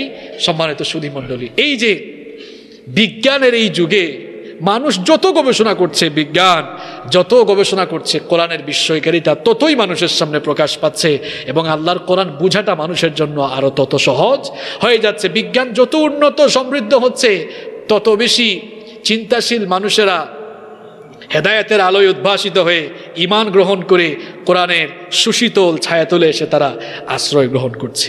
এই কোরআন বিজ্ঞানময় এই গ্রন্থ আমাদের কাছে থাকার পরেও আজ আমাদের এই বেহাল দশা হলো কেন? আজ আমরা গোটা পৃথিবীতে মার খাচ্ছি কেন? গোটা পৃথিবীতে আমরা অধপতিত কেন? গোটা দুনিয়ায় আমরা সবচাইতে শোষিত, লাঞ্ছিত, বঞ্চিত এবং অবদস্থ কেন? এর কারণটা কি? অথচ পৃথিবীর সবচাইতে শ্রেষ্ঠ নেয়ামত আমাদের কাছে, আমাদের হাতে, আমাদের ঘরে। অথচ জ্ঞান বিজ্ঞানের সকল শাখা আজ ইহুদিরা দখল করে আছে, তারা নিয়ন্ত্রণ করছে। অথচ জ্ঞান বিজ্ঞানের উৎস এই কোরআনুল কারীম আমাদের হাতে রয়েছে। আমাদের এই পরিণতি কেন হলো? আমার দিকে তাকান, আমি আর 3-4 মিনিট কথা বলবো, গোটা আলোচনার সব মূল কথাগুলো আমি এখন বলবো। এই মেনু নিয়ে যান। জ্ঞান বিজ্ঞানে সমৃদ্ধ এই কিতাব আমাদের হাতে আছে, তাও কেন আমরা মার খাচ্ছি? তাও কেন আমরা গোটা দুনিয়ায় শোষিত, লাঞ্ছিত, বঞ্চিত, অপদস্থ? Why? What's the reason? কারণটা কি? এর কারণ হচ্ছে জ্ঞান বিজ্ঞানের এই কিতাব আমাদের হাতে থাকলেও আমরা আমাদের জীবন থেকে এই কিতাবকে মাইনাস করে দিয়েছি। আমরা আমাদের জীবন থেকে এই কিতাবকে মাইনাস করে দিয়েছি। কোরআন এসেছে শাসন করার জন্য, আজ আমরা এই কোরআন হাতে থাকা সত্ত্বেও শোষিত হচ্ছি। এর কারণ কি? আমরা এই কিতাবকে জ্ঞান চর্চার কিতাব না বানিয়ে, এই কিতাবকে হুকুমাতের কিতাব হিসাবে গ্রহণ না করে আমরা এটিকে তাবিজের ব্যবসার কিতাব বানিয়ে ফেলেছি। আমরা এটি দিয়ে তাবিজের ব্যবসা করছি, আমরা এটি দিয়ে ঝাড়ফুঁক করছি। সম্মানিত সুধীমণ্ডলী, কোরআন দিয়ে ঝাড়ফুঁক করা যাবে কারণ এর মধ্যে শিফা রয়েছে, কিন্তু কেবলমাত্র ঝাড়ফুঁকের জন্যই কিতাব আসে নাই। এটি এসেছে পৃথিবীর পথ হারা মানুষকে পথের দিশা দিতে, এটি এসেছে মজলুমকে জুলুম থেকে বের করে আনতে। খুব অবাক লাগে, এই কিতাব আমাদের হাতে আছে, কিন্তু আমরা এই কিতাবটি আজ পড়ছি না। 90% মুসলমানের দেশে শিক্ষা ব্যবস্থায় কোরআন নেই। এটা এই জাতির জন্য সবচেয়ে বড় লজ্জা, সবচেয়ে বড় লজ্জা। এই দেশে কেমন মুসলমান বাস করে, সে তার উপরে নাজিল হওয়া কিতাবকে তার শিক্ষা ব্যবস্থায় কম্পালসারি করতে পারে নাই। মুসলমান পরিচয় দিতে তার লজ্জা হওয়ার কথা। সে চমৎকার প্রনাউন্সিয়েশনে ইংরেজিতে কথা বলতে পারে, সে প্রমিত বাংলায় কথা বলতে পারে, অথচ আল্লাহর কালামকে সে শুদ্ধভাবে পড়তে পারে না। এ কেমন মূর্খের পয়দা হচ্ছে, এ কেমন মুসলমান হলাম আমরা? পৃথিবীর সবচাইতে সেরা বই যদি আপনি পড়তে না পারেন, আপনি সারা জীবন মূর্খই থেকে যাবেন। পৃথিবীতে কোরআনের চাইতে মর্যাদা সম্পন্ন কোনো বই আর নাই। এই বই যদি আপনি পড়তে না পারেন, সারা জীবন মূর্খই থেকে যাবেন, জীবন সফল হবে না, ব্যর্থ হয়ে যাবে। কেমন মুসলমান হলাম আজ আমরা? আমরা যখন চীন থেকে, চীনের কোনো বিখ্যাত ইউনিভার্সিটি থেকে যখন আমাদের জন্য অফার লেটার আসে, যদি সেটা চাইনিজ ল্যাঙ্গুয়েজে থাকে, না বুঝলে যে ওই ভাষাটা বুঝে তার কাছে দৌড়াই আমরা। কেমন মুসলমান হলাম আমরা আজ? দেখেন, সুপ্রিম কোর্ট থেকে যখন এক নোটিশ এসেছে ইংরেজি ভাষায় লেখা, চাচাই ইংরেজি জানে না, যে ইংরেজি জানে তার কাছে নিয়ে দৌড়ায়, বাবারে দেখ সুপ্রিম কোর্ট থেকে আসছে, না জানি কি হয়, সেটা বুঝার জন্য দৌড়ায়। চীন দেশের কোনো ইউনিভার্সিটি থেকে আসা অফার লেটার নিয়ে মানুষের দ্বারে দ্বারে দৌড়াতে পারেন, সুপ্রিম কোর্টের নোটিশ বুঝার জন্য মানুষের দ্বারে দ্বারে ঘুরতে পারেন। আর জীবনটাকে আলোকিত জীবন এবং জান্নাত উপযোগী জীবন গঠন করার জন্য আল্লাহ কোরআন দিলেন। এই কোরআন বুঝার জন্য কতদিন কতজন মানুষের কাছে আপনি দৌড়াচ্ছেন? নিজের বিবেককে প্রশ্ন করুন, কেমন মানুষ হলাম আমরা? শয়তান আমাদেরকে কোন ধোঁকায় ফেলে রাখলো? শয়তান আমাদেরকে জাহান্নামের রাস্তায় এইভাবেই নিয়ে যাচ্ছে। আজ আমরা আল্লাহর কিতাব বুঝা তো দূরের কথা, আল্লাহ তাআলা বলছেন আফালা ইয়াতাদাব্বারুনাল কোরআন। কি হলো তোমার? কি হলো তোমার? কেন তুমি কোরআন বুঝো না? আম আলা কুলুবিন আকফালুহা, তোমার অন্তর কি তালাবদ্ধ হয়ে গেল নাকি? এই তালা খোলো। আল্লাহ তাআলা বলছেন তালা খুলে দাও, আল্লাহর কোরআন পড়ো, বুঝো, গবেষণার চেষ্টা করো, তাহলে এই অন্তরটাকে যিনি আলোকিত করে দিবেন তিনি হচ্ছেন আল্লাহ। কোরআন কি আর বুঝবো? আমাকে ওই দিন একজন বলতেছে, এই গত সপ্তাহে আমাকে বলতেছে যে শেখ, আপনারা যে কোরআনের আইন চাই, বিধান চাই, এত কিছু বলেন, বা আমরাও তো চাই এটা, কিন্তু আমাদের দেশে 90 জন মুসলমান হওয়া সত্ত্বেও আমাদের দেশে ইসলামের আইন নাই কেন? আমি বললাম, যেই দেশে 90 জনের 88 জন বা 87 জন কুরআনই পড়তে জানে না এখন, সেই দেশে ইসলামের আইন কায়েম হওয়ার স্বপ্ন আপনি দেখেন কেমনে? এরা কোরআন বুঝবে পড়ে, কোরআন তো পড়তেই পারে না, এখনো আউযুবিল্লাহ শুদ্ধ করে পড়তে পারে না। আমি তো বললাম, যেই দেশে 90 জন শতকরা মুসলমান, সেই দেশের শিক্ষা ব্যবস্থায় যদি কোরআন না থাকে, এটি সেই দেশের মুসলমানদের জন্য সবচেয়ে বড় লজ্জাজনক বিষয়। আপনি আপনার শিক্ষা ব্যবস্থা থেকে কোরআন বাদ দিয়েছেন, কি জবাব দিবেন আল্লাহর কাছে? এই কিতাব যখন নাজিল হচ্ছে, আল্লাহ প্রথম শব্দ নাজিল করছেন ইকরা, ঝাড়ফুঁক নয়, এটি পড়ো, এটি বুঝো, এটি বুঝার জন্য এসেছে। কারণ তোমার জীবনে কি দরকার? মা ফাররাতনা ফিল কিতাবি মিন শাই, তোমার জীবনে যা দরকার কিছুই এখানে বাদ দেই নাই। আপনি কি জানতে চান? আপনার নিজের ব্যক্তি সমস্যা, পারিবারিক সমস্যা, সামাজিক সমস্যা, রাজনৈতিক সমস্যা, রান্নাঘর থেকে নিয়ে একেবারে একটি রাষ্ট্রকে পরিচালনার জন্য, মানুষের জন্য যা দরকার সব আল্লাহ কোরআনে ঢুকিয়ে দিয়েছেন। এটাকে আল্লাহ জীবন পরিচালনার সংবিধান বানিয়েছে। আপনি এই কোরআন এখনো পড়তে পারেন না, জীবন থেকে অনেক বছর চলে গেল, আপনার কি করছেন আপনি এখনো কোরআনটা পড়তে পারলেন না, এখনো আপনি বিশুদ্ধ করে কোরআনটা পড়তেই জানেন না, আপনি কি জবাব দিবেন আল্লাহর কাছে? আপনি নিজেকে সেই নবীর উম্মত বলে দাবি করেন যার উপরে এই কোরআন নাজিল হয়েছে। আপনি যে কোরআন শিখলেন না, আপনি কি জানেন সেই নবীও তো আপনার বিরুদ্ধে কিয়ামতে দাঁড়াবেন, সুপারিশও পাবেন না আপনি। আল্লাহ তাআলা কোরআনে কারীমে বলছেন, কোরআনুল কারীমের 25 নম্বর সূরা, সূরা ফুরকানের 30 নম্বর আয়াত, আল্লাহ তাআলা বলছেন নবীজি কিয়ামতের মাঠে কিছু মানুষের বিরুদ্ধে দাঁড়িয়ে বলবেন, ওয়াকালার রাসূল ইয়া রাব্বি ইন্না কওমি ইত্তাখাযু হাযাল কুরআনা মাহজুরা, হে আমার রব, আমার উম্মতের এই মানুষগুলো কোরআনকে পরিত্যাগ করেছে, জীবন থেকে কোরআনকে মাইনাস করেছে, আমিও হাসরের মাঠে আমার এই কপালপোড়া উম্মতকে আমিও মাইনাস করলাম, আমিও পরিত্যাগ করলাম। কে বাঁচাবে আপনাকে? আর কে আপনাকে পার করবে? কে আপনার জন্য পাশে দাঁড়াবে? নবীজি যদি মুখ ফিরিয়ে নেয়, দুনিয়ার সব মানুষ তার পাশে আসলেও তার নাজাত মিলবে? আপনি কোরআন শিখলেন না, যার উপরে কোরআন নাজিল হয়েছে তিনি তো আপনার বিরুদ্ধে চলে গেলেন, স্বয়ং আল্লাহ আপনার বিরুদ্ধে চলে যাবে, স্বয়ং আল্লাহ তাআলা আপনার থেকে মুখ ফিরিয়ে নেবে। যে আয়াতটি আমার আলোচনা শুরুর আগেও তেলাওয়াত হয়েছিল, কোরআনুল কারীমের 20 নম্বর সূরা, সূরা তাহার 124 নম্বর আয়াত থেকে আল্লাহ বলছেন, ওয়ামান আ'রাদা আন যিকরি ফাইন্না লাহু মাঈশাতান দানকা। আল্লাহ তাআলা বলছেন যারা আমার যিকির থেকে মুখ ফিরিয়ে নেবে। যিকির মানে কি? কোরআন হচ্ছে কোরআনুল কারীমের একটি মৌলিক নাম। এটি ছাড়াও কোরআনের আরো প্রায় 90টি নাম রয়েছে, এর একটা নাম হচ্ছে যিকর। এর প্রমাণ কি? আল্লাহ তাআলা বলছেন ইন্না নাহনু নাযালনা যিকরা ওয়া ইন্না লাহু লাহাফিজুন। আল্লাহ তাআলা বলছেন নিশ্চয়ই তোমাদের জন্য এই যিকির উপদেশ বাণী নাজিল করেছি, এর হেফাজতকারীও আমি। আল্লাহ তাআলা এখানে বলছেন আমি এই যিকির উপদেশের এই কিতাব নাজিল করেছি। ওয়ামান আ'রাদা, যারা এর থেকে মুখ ফিরিয়ে নিবে, যারা এটি পড়বে না, বুঝবে না, জীবন পরিচালনার গাইডলাইন বানাবে না, দুনিয়া এবং আখিরাতে তাদের জন্য 3টি শাস্তি রয়েছে। এই আয়াতে সেই শাস্তির কথা সুস্পষ্টভাবে বলে দেওয়া হয়েছে। আল্লাহ তাআলা বলছেন ফাইন্না লাহু মাঈশাতান দানকা, তাদের জীবনকে সংকীর্ণ করে দেওয়া হবে। তাদের জীবনকে কিভাবে সংকীর্ণ করে দেওয়া হবে? মুফাসসিরিনে কেরাম এই মাঈশাতান দানকা এর ব্যাখ্যায় 2টি অর্থ দিয়েছেন। তারা বলছেন জীবনকে 2 ভাবে সংকীর্ণ করা হবে। নাম্বার 1, 1 নম্বর হচ্ছে কোরআন থেকে মুখ ফিরিয়ে নেওয়া মানুষগুলোর জীবন থেকে আল্লাহ তাআলা সুখ শান্তি কেড়ে নেবেন। আপনি সুখ শান্তি পাবেন না। বাহির থেকে দেখলে এই লোকদেরকে খুব নাদুস নুদুস মনে হবে, তেলতেলে চেহারার মানুষ মনে হবে, কিন্তু আপনি গিয়ে দেখেন তার ভেতরে কিছুই নাই, অশান্তি। আর রাতের বেলা সে ঘুমাতে পারে না। একজন রিক্সাওয়ালা সারাদিন রিক্সা চালিয়ে 400-500 টাকা ইনকাম করে এশার নামাজের পরে আলু ভর্তা আর ডাল খেয়ে নাকে তেল দিয়ে নাক ডাকায় ঘুমায়, আর কুটিপুতি চেহারা নাদুস নুদুস তেলতেলে চেহারা, সারা রাত ঘুমাতে পারে না। এরকম আছে? সুখ শান্তি এটা অর্থবিত্ত দিয়ে এই সুখ শান্তি অনুভব করা যায় না।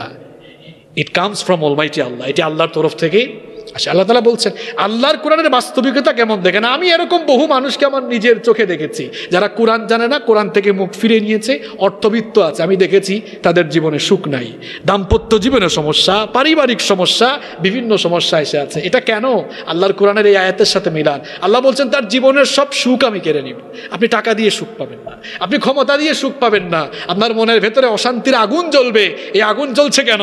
কারণ কোরআনকে আপনি দূরে ঠেলে দিয়েছেন, সারাদিন কোরআনের বিরোধিতা করেন, কোরআনওয়ালা মানুষের বিরুদ্ধে আপনি দাঁড়ান। এই অশান্তির আগুন আপনার ভেতরে জ্বলবে না তো শয়তানের ভেতরে জ্বলবে।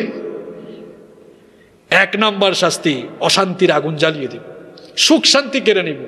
মুফাসসিরিনে কেরামের 2 নম্বর ব্যাখ্যা দিয়েছেন তার কবর জীবনকে সংকীর্ণ করে ফেলা হবে। এরা যখন কবরের বাসিন্দা হবে, কবরগুলো এমন সংকীর্ণ হবে যে কবরের এক পাশের মাটি আরেক পাশের মাটির সাথে মিশবে, তার এক পাজর আরেক পাজরে এরকম ঢুকে যাবে। নাউযুবিল্লাহি মিন যালিক। আল্লাহ আমাদেরকে হেফাজত করুন। এইরকম শাস্তি ইলা ইয়াউমি ইউবাসুন, কিয়ামত পর্যন্ত চলবে।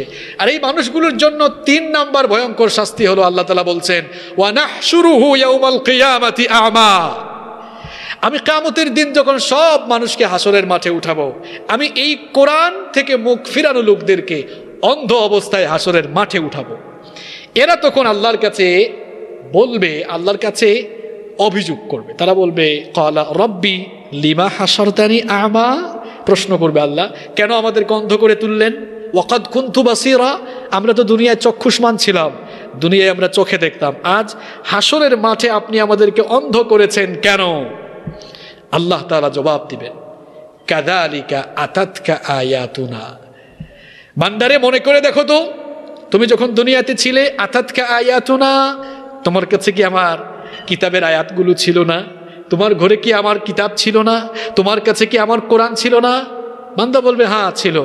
আল্লাহ তাআলা তখন বলবেন, ফানাসি তাহা, এটা ছিল ঠিক, তুমি ভুলে গিয়েছিলে। আমার কিতাব থেকে মুখ ফিরে নিয়েছিলে। তুমি ফিজিক্স, কেমিস্ট্রি, বায়োলজি, দুনিয়ার সমস্ত জ্ঞান বিজ্ঞান চর্চা করেছো, আমার কিতাবকে মাইনাস করেছো। ফানাসি তাহা, এটি ভুলে গিয়েছো। তুমি ভুলে গিয়েছো, তোমার সন্তানদেরকে ভুলিয়ে রেখেছো, তাদেরকেও শিখাও নাই। ফানাসি তাহা, ভুলিয়ে রেখেছো, তুমি ভুলে গিয়েছো। কাযালিকাল ইয়াউমা তুনসা, তুমি যেভাবে আমার কোরআন ভুলেছো, আমিও আজ তোমার মতো বান্দাকে ভুলে গেলাম। কে বাঁচাবে আপনাকে? কে নাজাত দিবে? সম্মানিত সুধীমণ্ডলী, আল্লাহ তাআলার এই ক্রোধ থেকে, আল্লাহর শাস্তি থেকে যদি বাঁচতে চাই, নবীজির সুপারিশ যদি লাভ করতে চাই, জ্ঞান বিজ্ঞানে সমৃদ্ধ যে কিতাব আমাদেরকে আল্লাহ দিয়েছেন, এই কিতাবটা আগে পড়ার চেষ্টা করুন, পড়ুন, বুঝুন, জীবনটাকে কোরআনের রঙে আসুন রাঙিয়ে নেই, তবেই নাজাত মিলবে, সফলতা মিলবে ইনশাআল্লাহ। আল্লাহ তাআলা আমাদেরকে তার নাজিল হওয়া এই কিতাব পড়ার, বুঝার, মানার এবং কোরআনের রঙে নিজেদের জীবনকে রাঙাবার তৌফিক দান করুন। আমরা সবাই বলি আমিন। আলোর পথে 24, 24 ঘন্টা শুধু ইসলাম প্রচার।